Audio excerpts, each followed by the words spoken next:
Hello, my name is Josiah Cardenas, and I will be doing the Levittown discussion, talking about how the Myers family moved into Levittown, which was primarily a white-based community, and the uproar that it caused, and how there were both negative and positive reactions to how they moved in. But before I get into that, about the arguments that were made for and against it, I want to give a little bit of background and context to what was happening in the 50s. In the 50s, there was a lot of violence and racism that kind of sprung to the surface because of integration. This topic of integration was brought up during the 50s. Previously, before then, integration was not really brought up, not since the Civil War ended. Not since really the Civil War ended, integration was not really a big topic. There was this Jim Crow laws that were basically like separate but equal laws, basically implying that as long as you could have the separate facilities for African Americans, as long as they were the same as the facilities that white people used, which obviously today we consider that to be very racist. But that was basically the social norm back then, that there was many people did not see anything wrong with that. But in the 50s, that's when the topic of integration came in. And it wasn't just for it, honestly, they wanted to integrate everything that was a separate but equal. That had anything to do that was a separate but equal laws.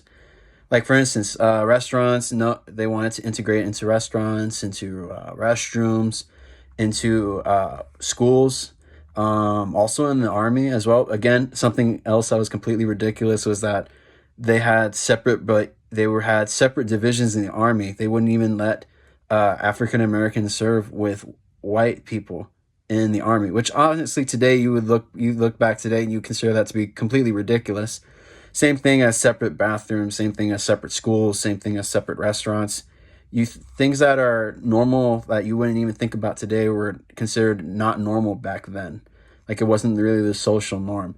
So that's why there was a lot of uproar and violence during that time. There was a lot of social uproar and violence because of integration being brought up. Because previously it hadn't been, but in the 50s it had been brought up in multiple occasions, like I stated, with schools, restaurants. But moving on, that's just a little bit of context for what was going on during this time at Levittown and with the Myers family when they moved in. But moving on to the Myers family, what was going on there? The Myers family moved in, and many people at first, they moved in, there was a mob that formed outside their house. They had one of the mob. They were screaming, yelling at them to leave, to move somewhere else. One of them even had the audacity to go and grab a brick and throw it through their window. Keep in mind, this is one family with 3 kids, one of them a year old. Myers' son was a year old at this time when they were doing this.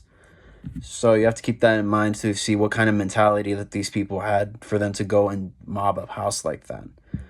Another thing is you can see that there was a positive reaction to them as well moving in. You can see because in the video that we watched, you can see that the first lady, she had a very positive attitude to them moving in.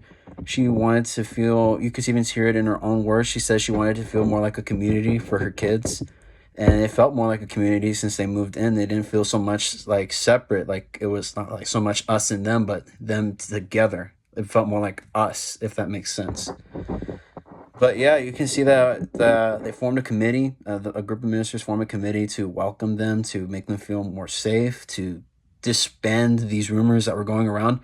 And just not to go too far into detail about the rumors, one rumor was going around that they were being planted there by the Russians, by the Jews.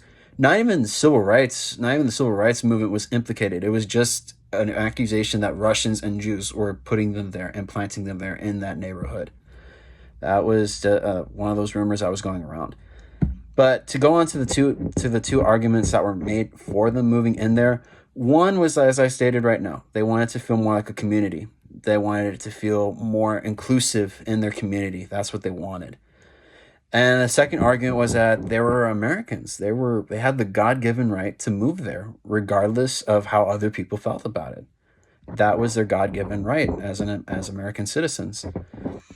And then we have to move on to the arguments that were made against them. The first argument was not really plausible. It stated this woman stated in the second interview, I believe it was the second interviewee that they had in the video. She stated that it would bring down the property values lower because there was an African American family in the neighborhood that white people wouldn't want to move in for that very purpose. So it would bring down the property value. Then I heard a second opinion, which was from another group of ladies that stated that they didn't want for their kids to intermarry with them.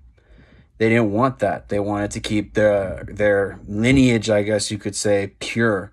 That they didn't want their kids to intermarry with African Americans. That's what they said, not my words. But that was their second argument that I saw for them not to be there. And then you have mixed opinions. Well, this one guy he couldn't even make up his mind in the third interview, in this other interview with another man. He stated that he thought that it was their God-given right to move there, but he believed it was conspiracy, that someone planted them there to cause social unrest, basically. Which you can honestly see that this guy really doesn't have much credibility because he couldn't make up his mind whether he was for or if he was against it. But in my opinion, it felt more like he was against it. But anyway, those are the arguments that were made for and against, and that concludes my opinion about what happened at Levittown, and that concludes my discussion. Thank you.